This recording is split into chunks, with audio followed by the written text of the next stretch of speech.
আমি আর আমার বন্ধুরা র্যাঙ্ক ম্যাচ খেলছিলাম। হঠাৎ একজন র্যান্ডম প্লেয়ার আমাদের স্কোয়াডে জয়েন করলো। লোকটার নামটা ছিল একদম সাধারণ, না কোনো স্টাইলিশ ফন্ট, না কোনো ব্যাজ শো অফ।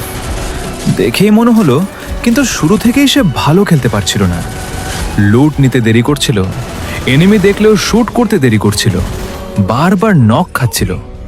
আমার এক বন্ধু বিরক্ত হয়ে বলল, ভাই আপনি কি অনেকদিন পর গেমে ঢুকেছেন নাকি? লোকটা কিছু বলল না। আরেকবার নক খাওয়ার পর আমার আরেক বন্ধু হেসে বলল, ভাই আপনার এইম দেখে মনে হচ্ছে মিউজিয়াম থেকে এসেছেন। সবাই হেসে উঠল। লোকটা তবুও কিছু বলল না।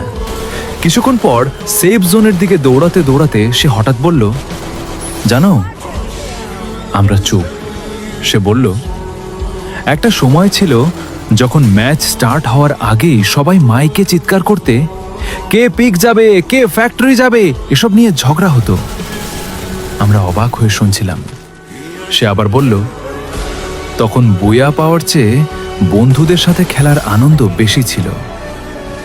কথাগুলো শুনে কেমন যেন লাগছিল। মনে হচ্ছিল সে ম্যাচ খেলছে না, সে স্মৃতির মধ্যে হাঁটছে। শেষ জোনে আমরা মারা গেলাম। আমার বন্ধু রাগ করে বলল, ভাই আপনার জন্যই ম্যাচ গেল।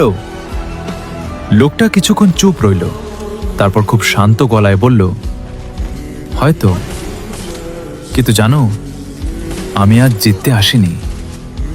আমরা অবাক। সে বলল, আমি শুধু দেখতে এসেছিলাম গেমটা কতটা বদলেছে। তারপর একটু থেমে আবার বলল, গেমটা বদলেছে ঠিকই, কিন্তু সবচেয়ে বেশি বদলেছে মানুষগুলো।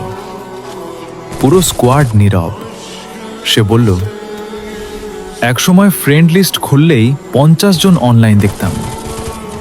আজ পুরো লিস্ট ঘুরেও একজন পরিচিত মানুষ পাই না। আমার গায়ে কাঁটা দিয়ে উঠল, কারণ কথাগুলো সত্যি ছিল। ম্যাচ শেষ হওয়ার আগে সে শুধু একটা কথাই বলল,